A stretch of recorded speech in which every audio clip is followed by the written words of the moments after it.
people, we humans also like certainty, we like predictability, and the world is not certain and the world's not predictable. So how do we get more comfortable with what is not to be expected? Welcome to Keep Hustling, where we are going past the why to get to the how. I'm your host, the always hustling Aaron Gordon, aka NY Risk Advisor, aka Mr. Keep Hustling.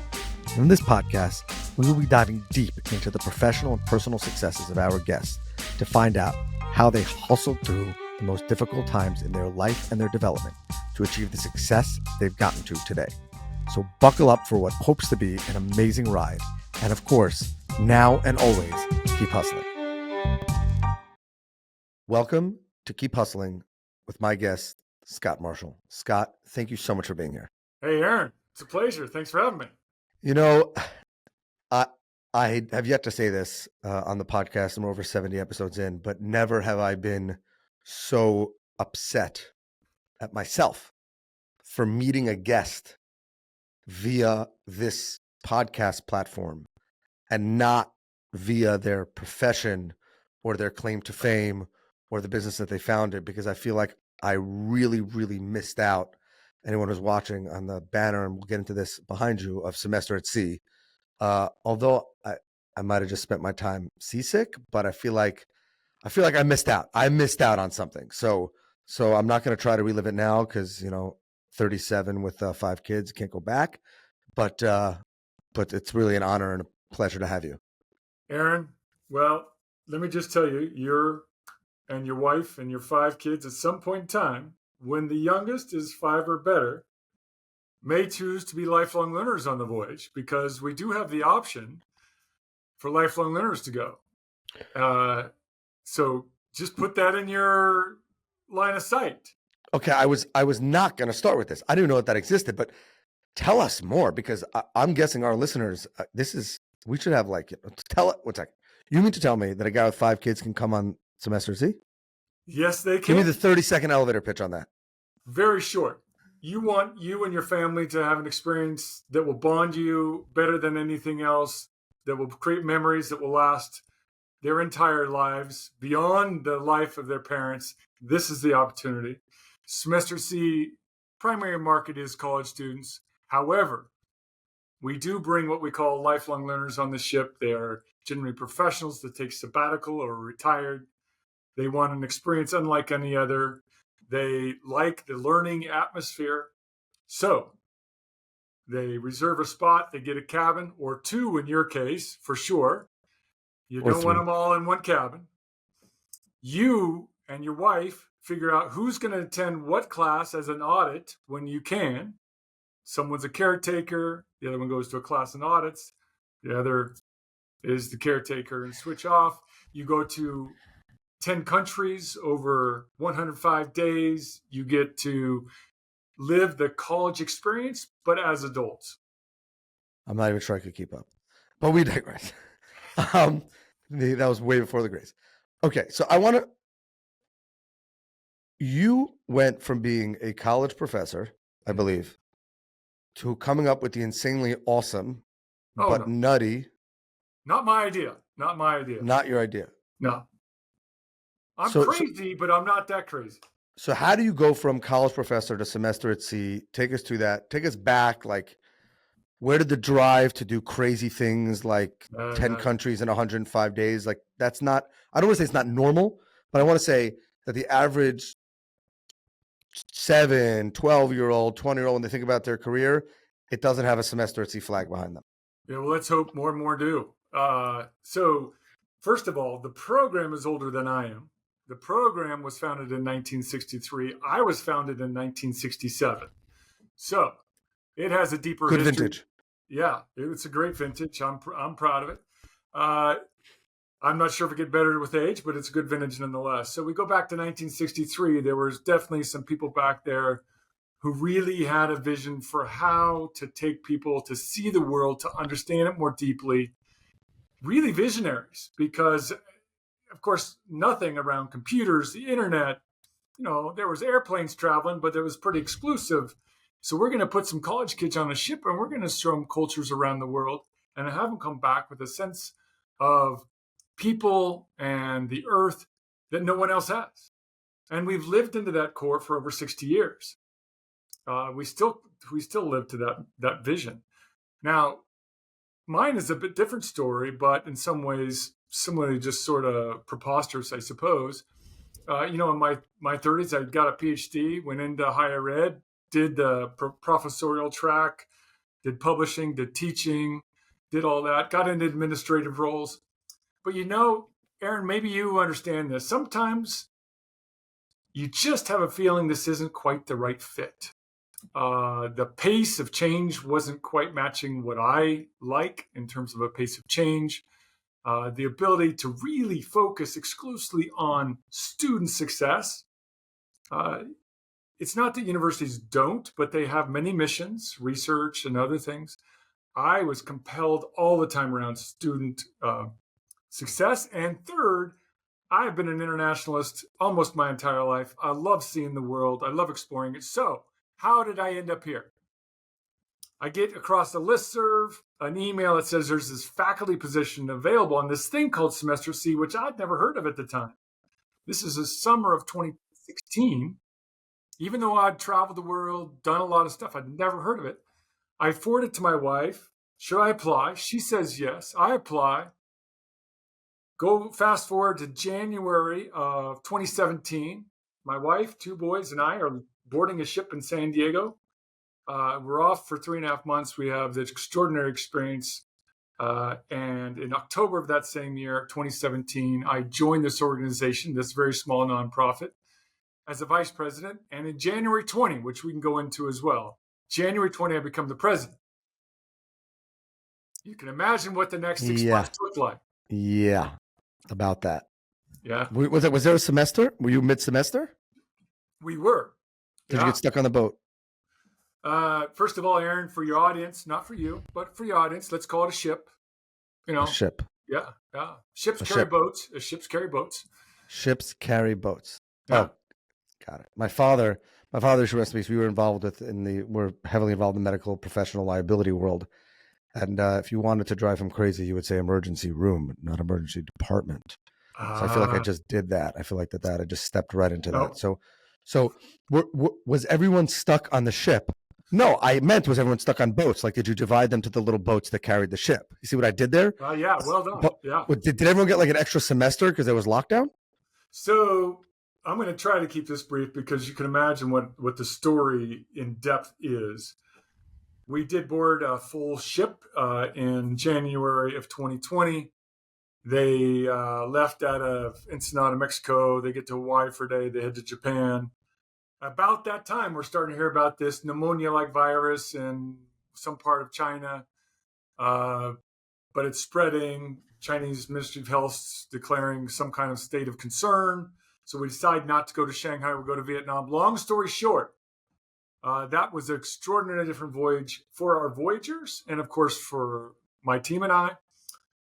We got everybody off in Cape Town, South Africa, and got them home in middle of March when the World Health Organization called it a global pandemic. And so we did give them the opportunity to come back on discount in the future. Many have exercised that opportunity.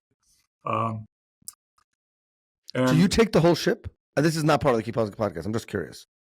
Do we what? Is the whole ship, people part of your program? Yes. We lease one ship, and that is our home campus. Okay, so I want to. This wasn't my original plan when we scheduled this podcast, but I feel like this is the opportunity. Yeah. You said that you craved experience. You said that you craved the life experience, the pace, that wasn't in the classroom. The traditional university on campus, just like the traditional in office idea is, I don't want to say it's under attack, is being questioned, is having to reinvent itself. Yeah. Now, a lot of that happened as a result of the COVID-19 pandemic, but a lot of it is technology and things like that. Yeah. I imagine that the experience of semester at sea is hotter than ever, is more popular than ever, is playing right into that drive of many young people, in that it's not just taking online classes from home, meaning ditching the whole university, not ditching the college thing and saying I don't need higher education, I don't need a degree altogether. But it's also saying, like, the idea of sitting for 4 years on a campus in a dorm, not experiencing the world, not experiencing life, not experiencing what other people would call crazy during my off hours, right? Yeah. Meaning semester C still has classes, right? That's right. But it's, what are you doing when you're not in class? You're not sitting in your dorm room staring at the four walls because you've just anchored in Japan. So what nutcase would sit in their room? You know what I mean? That's right. So what do you say about that as an experience and going forward, and how people are being inspired and changing people's lives in view of things in 2025 and beyond? Yeah.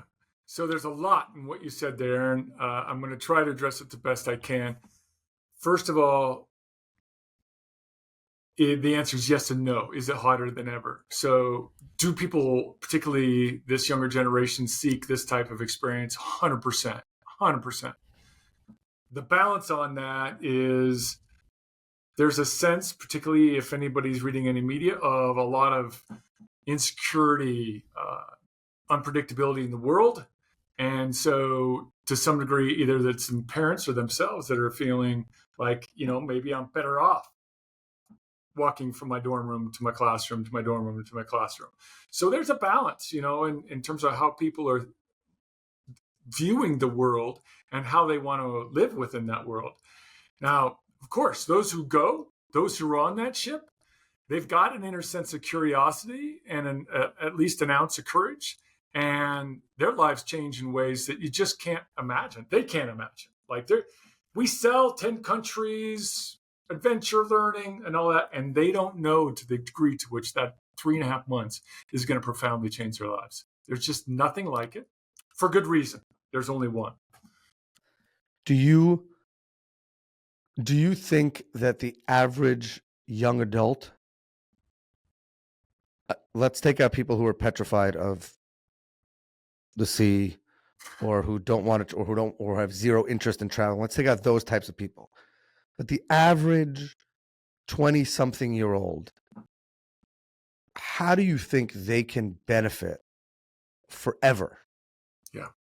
From, you said 101 days? Yeah. 105. 105 days. From these 105 days, what I'm getting from you are, you believe, and you're passionate about, and that's what the not-for-profit is about, that these 105 days will be the most formative 105 days of their lives. No doubt. Anybody who gets there. I hear it over and over from our alumni who sailed 5, 10, 15, 50 years ago. I hear it over and over. Well, there's just no way to imitate or replicate this type of experience. So the vast majority of people will get on that ship without knowing anybody. So first of all, you've taken a step out of your own comfort zone, right? Okay, I'm leaving my family, my dorm, my colleagues, and I'm going into an environment.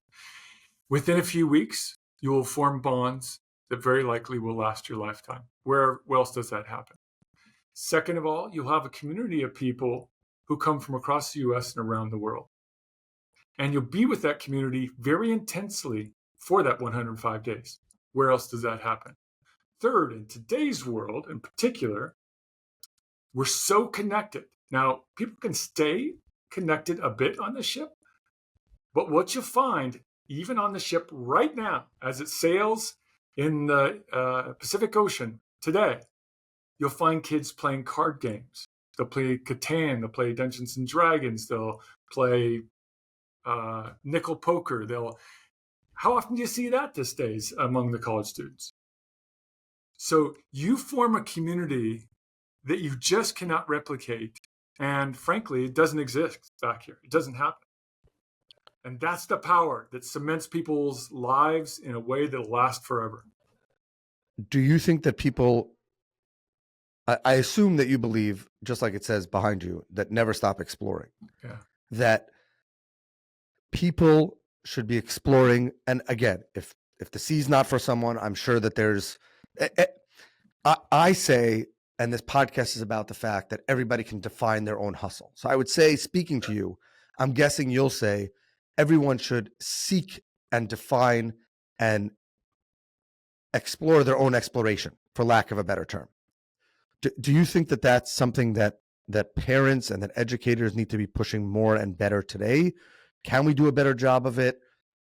Do you think that by not doing it, we're negatively impacting our children and our students? How do you think it can positively impact? Like, people are so afraid to explore. I think it's weird. I think it's strange. I think it's nuts to leave their friends and family and go on a ship for 105 days. So, like, what does that mean to you, and where do you think that we could see that growth the most and how does that help our future? I mean, how does the exploration of taking the leap and going on the ship then translate into the future and our future leaders and our future and these people's future? Yeah. So I'm going to answer that in 3 parts. I'm going to start at the micro, and then I'm going to go to the macro, and then I'm going to pull it together for you with semester C and future employment opportunities and employers and so forth. First of all, just a little bit of basic science. Our brains are social brains. They always have been social brains. They don't exist in isolation within ourselves. We have to build the capacity for greater collaboration, empathy, compassion. It is not just for the other person, it's for our own health as well. We have to have that, right? So that's just at the core. Being within a single dorm room or, self-isolating or any of that is simply not healthy for any human being. We have to connect with people. Second, at the large scale, at the macro scale, believe it or not, there's just one Earth. There's just one, right? That's it. I'd love to tell you we're going to live in Mars in 10 years, but it ain't going to happen. I'm waiting for a semester on Mars. No, yeah. That's something that I might lifelong learn to. Now we're talking. Okay, yeah. I don't have much faith in the Mars habitability. So there's one Earth. And for generations to come, there'll be one Earth. So if we want to take care of this thing that really is our home, we should get to know it. We should understand it. And sitting only in Fort Collins or only on Manhattan Island, if you're only doing that, you cannot understand the world. You can't. I'm sorry. No matter what you read, no matter what videos you watch, you can't understand the world. So go see it. Okay. So put those things together. Social brain, got to see the world to understand it. This model right here, it is the best model. Now, you can say, I'm biased. I work here. It's where I get my paycheck. It's everything. But give me a better model. Show me a better model. Send this out to your audience and let's get the comments going. Someone has sent me a better model for how people connect their social brains and understand the world. A better model than semester C. Give it to me. Because it doesn't exist. So why don't you think, so your application should be, you shouldn't have a stack of books behind you. You should have just stacks and stacks and stacks of applications. Why do you think people are afraid to do it? Mm-hmm. Don't say the cost. Don't say the cost because plenty of people put themselves into crazier debt to go to just a regular 4-year university. So yeah. And this is a semester. So don't say that. Yeah, I won't say that. I think that, let's go back to the traditional U.S. study abroad architecture that exists still today. So where do you think, Aaron, 70 to 80% of U.S. students study abroad? Europe. Exactly. Now, where are the top 3 of the top 5 economies in Europe. the world? No. Asia. Yeah. Shoot, I knew that. Yeah. So do we have the right model for people to really understand the world right now? This goes to your safety thing. Oh, I'm going to study abroad, but guess what? I'm going to go to Milan. Right. I'm going to go to London because it's kind of like Chicago. Yeah. And guess what I'm going to do every night? Fish and chips and ale. Now, I have a brother that studied in Japan, so he wins. I like your brother. I should meet him because I did the same thing. He's a world traveler. He backpacked Africa. He's a total nutcase, but in the best possible way. Yeah, best possible way. But I I hear you. I feel that like there's something in people. And I can tell you, doing this now for a year and a half, this keep hustling thing, the people that reach out to me, there's just so many people know what they should be doing, know what they should be chasing, know that yes, there are risks in the world, but that risk reward is worth the risk, and that they don't take it. Yeah. They don't do the keep hustling. They don't explore. They stop. They don't. You say, find me a better model. They research it. They know the model's the best, and then they still don't apply. Yeah. And that's what I'm trying to figure out. Why? Again, I want to take out health challenges, and I want to take out the people that can't. But I'm sure that there are plenty of people that say, this is the best model, but I can't be on a ship for 105 days. But what if I get food poisoning? But what if this? Or but what if the ship sinks? Or by the way, I'm assuming you're going to tell me that the statistics are higher that I get into a fatal car accident than the ship sinking. So I got that part. And you can be airlifted from a ship the same way you can be airlifted from anywhere else. That I got. But yet when people can use those excuses to stop exploring or to stop hustling, they allow that. You bet. And I'm trying to figure out why. Well, Aaron, you've listened to a lot of people. I think you actually know the answer, but I'll give you the very simple one. Human species are also just risk averse. They perceive risk much higher and actually to an illusory state than exists. And that's how we're built. So it has to take, it's time, it's nurturing. People have to be around them, that they see models. They have to have a household that showed them how to take some risks. And frankly, they have to breathe and pause when they are watching media, because there is so little truth in our media today, right? There's just so much, and it's fear. It's all about fear. And that's really unfortunate as well. I assume you have a lot of siblings, probably, meaning that when one takes the leap, the rest follow. I'd love to tell you that it was my siblings who inspired me. I was the first one to get a passport. No, I'm saying on semester at sea. Oh. Yeah, we do have legacy students for sure. Yeah. I imagine that if my brother did it and I see how awesome of a time he had, I would, and, he gets through all the taboo stuff and all that, voodoo and the ship's going to sink, then, that's what I meant. But yes. Yeah. And let me tell you, there's no safer home campus than a ship, just so you know. Let me put that out there to all your listeners. No safer home campus. Dude, you must have some great stories. What did you have a favorite outcome or a favorite thing that happened on the ship, or person who had a personal experience that one of your students had, or something like that that you can share?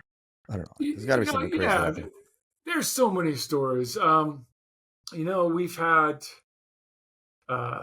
people who sailed so many years ago, and I hear their stories that they still tell today. So about 4 months ago, I was down in the LA area, and I had a meal with two alums. Now, they didn't meet on the ship, but they actually sailed different voyages. And this is just a cool story. This isn't mysterious or anything. It's just a cool story, right? So they sailed different voyages. They sailed 2 years apart. They meet at a Semester C alumni gathering about 8 years later. Okay. And they're telling me the story about how when they were sharing their Semester C stories, different voyages, 2 years apart, didn't know each other, the things they did in country were almost identical. So they were shadowing each other without knowing it. And they meet 8 years later, and they're sitting there talking about their voyages and what you do in this country. No way, I did that too. And of course, they've been married now for 35, 40 years. So that's just kismet, the cosmos working in funky ways. Really kind of fun, right? I love that. And now their kid is doing the same, retracing their parents' steps on a voyage at Semester at Sea, and their kid is upset because you swapped out one place that you dock, and now they can't go to that one restaurant or that one place that where their father proposed on a mountaintop in wherever. I feel like the never stop exploring thing gets me to keep hustling. And I feel that people are so afraid. We give so much stock to comfort. And this is a way of doing it in a comfortable way. I think people underestimate how comfortable the ship probably is my guess. Can I say it a little different way? I think it has the same. I think it has the same meaning. I like to talk about safe, but often uncomfortable. Right? So don't be concerned about your physical well-being. Like, you're going to be fed well. We're going to make sure we vet everything. We got doctors on board. We got mental health professionals on board. We have student affairs. You're safe. But being a little bit uncomfortable, or being a lot uncomfortable occasionally, is super good for a human being. We don't grow when we're comfortable. We don't learn when we're comfortable. Right? I've said before on the podcast, diamonds come from the greatest pressure, right? The diamond mines have the greatest pressure. So yeah. And to your other point, so people, we humans also like certainty, we like predictability, and the world is not certain and the world's not predictable. So how do we get more comfortable with what is not to be expected? That's what I was just thinking is like the even though, again, I agree with you. I think that the semester at sea, we'll take physical safety, we'll take all that stuff, and we'll call it even, if not better. You're saying better, I'll call it even, just for the sake of the conversation. I'm good. Yet people know that, but they still, because it's uncomfortable, because it's not.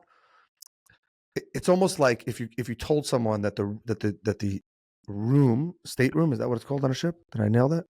Cabins. The cabin on the ship will be larger, let's just say, or the bathroom will be larger than in their dorm room, let's just say.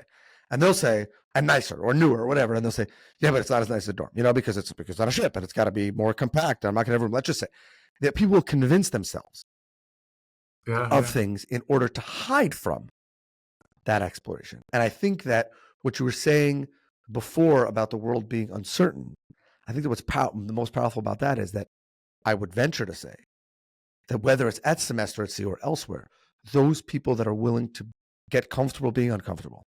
Again, I think that you're correct. Not unsafe, not dangerous, right? But pressure, discomfort, that's the greatest thing going forward. And somebody even willing to take that psychological leap of a bag on a ship and the ship pulling away, not their parents pulling away from the college dorm, but the ship drifting off into sea. Yeah.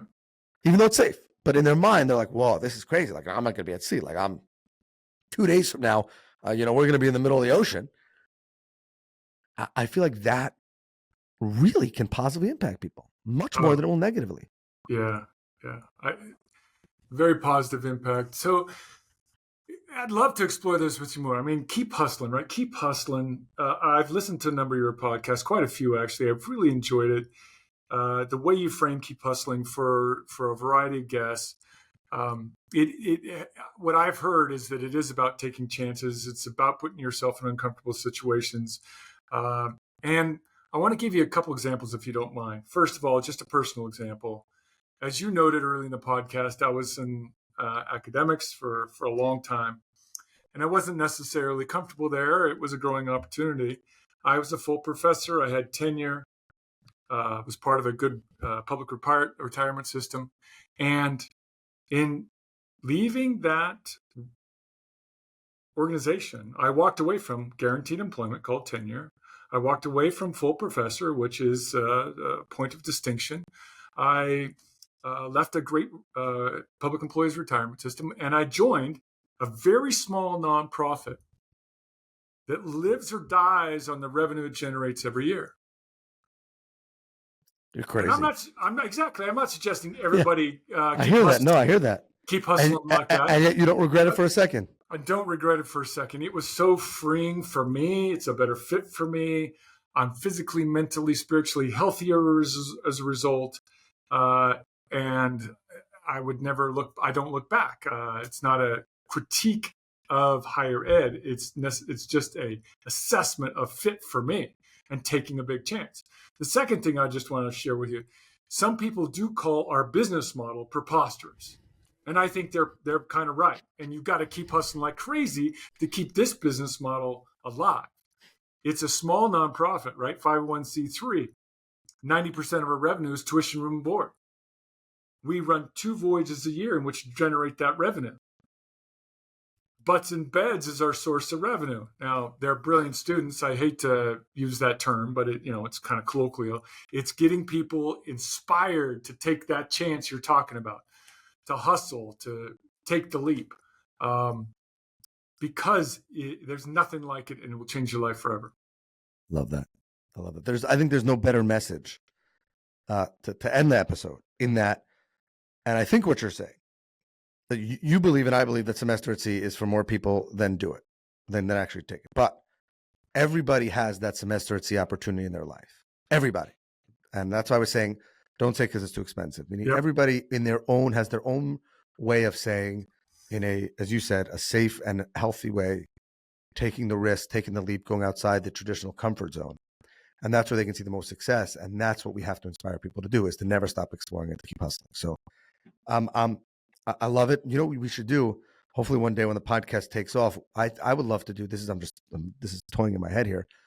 I would love to do a recording or some interview or some content for the Keep Hustling podcast with some students as they are departing on their voyage. Okay.